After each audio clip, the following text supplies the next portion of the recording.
You can't always eat good food. Well, sometimes you also have to make good food.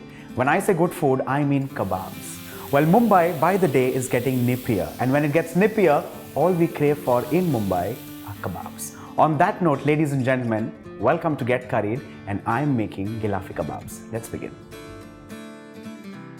Well, Gilafi Kebab is usually made with chicken mince. When I say chicken mince, this is mince of breast, which is boneless, and it has to be nice and fine. Well, in case you're getting it done professionally, all you need to take care of is that the mince needs to run at least twice in the machine. Well, if you're doing it in your own home kitchens, you need to run this in a processor till it's nice and fine, right? So the first thing that goes in is the chicken mince. The second thing that follows is the paste of ginger, garlic, and green chili. To make this nice and soft, and that's a secret, rather a trick here, is fresh cream. Well, just a heaped tablespoon, but trust me, that's going to amazingly help in making this kebab nice and soft. Let's add in just a few drops of lemon juice. Do not tend to over acidulate or make it extremely sour, because with sourness, the protein kind of congeals sometimes and it becomes tougher. So remember that in case you need this more sour or more lemony, add a little bit of lemon juice after the kebab is cooked and ready to serve. Let's add in some dry spices, beginning with red chilli powder. Well, remember the fact that there's already green chili in the recipe. So in this case, the red chili is the one that gives you good color rather than spice. Let's add in just a touch of Garam Masala powder. Well, instead of this Garam Masala, which is a regular Punjabi Garam Masala, if at all, by any chance, you have some links, some connects in Lucknow, you can go to any Pansari. Well, Pansaris are kirana shops or grocer stores in Lucknow. You can pick up this spice mix called Lazzat-e-Taum. If you add in a pinch of that instead of the Garam Masala, trust me, Gilafi Kebab is going to be the most wonderful kebab ever, because that spice, trust me, makes a lot of difference. To this, just a touch of chaat masala.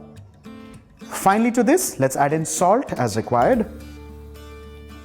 The next step is to mix all of this well together.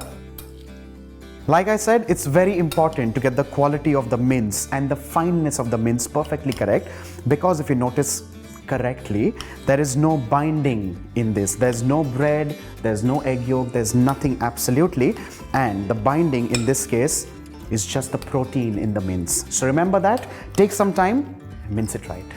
Let's add in another layer of flavor, and that is meetha itr, and that could be optional, but I've learned it from someone who uses this, not generously of course. This is just for that layer of flavor. You can use it, you can avoid it, that's a complete personal choice and discretion. Well, I like using it, you can take your own call. Let's mix all of this well together and keep this aside at least for 10 to 15 minutes. You can refrigerate it, keep it at room temperature. That's a complete personal choice.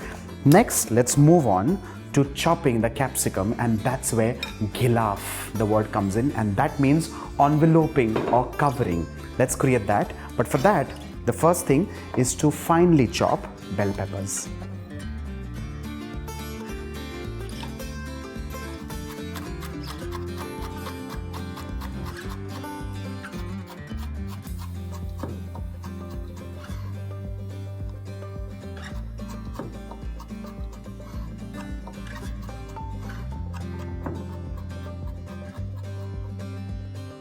We need to mix all of this together and begin with Gilafi Kebab.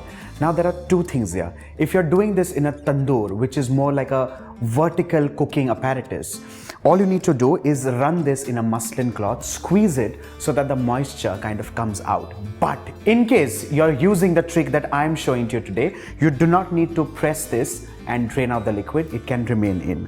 The next step is to moisten your hand in cold water and take this kebab mixture and roll this into long cylinders.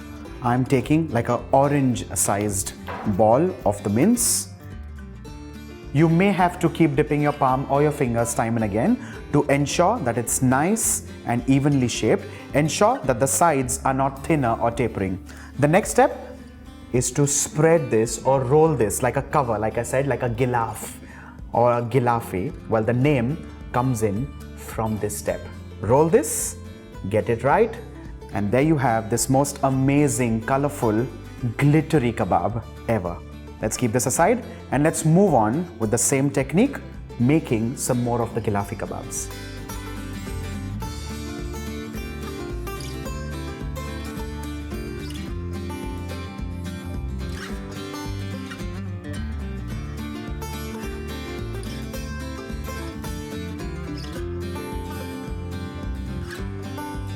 Our Gilafi Kebab is shaped and ready. Let's next move on to grilling these. For this, of course, I've taken a grill pan. You can use a tawa, you can do it in a tandoor. That's a complete personal choice. I'm adding in some oil. I'm using a little lesser oil at this stage because I'm also tempted to use salted butter a little later though.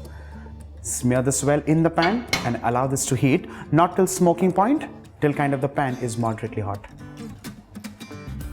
The pan is hot enough. Let's transfer the Gilafi Kebab very gently because trust me, you can hear the sizzle. It's extremely gentle.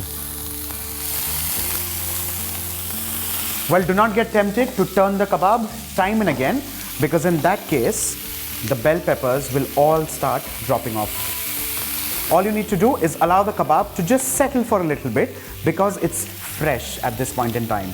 After this, once it gets the basic grill mark, you keep turning it over and cook it for 10 to 12 minutes or till the kebab is perfectly golden brown and the chicken is well cooked.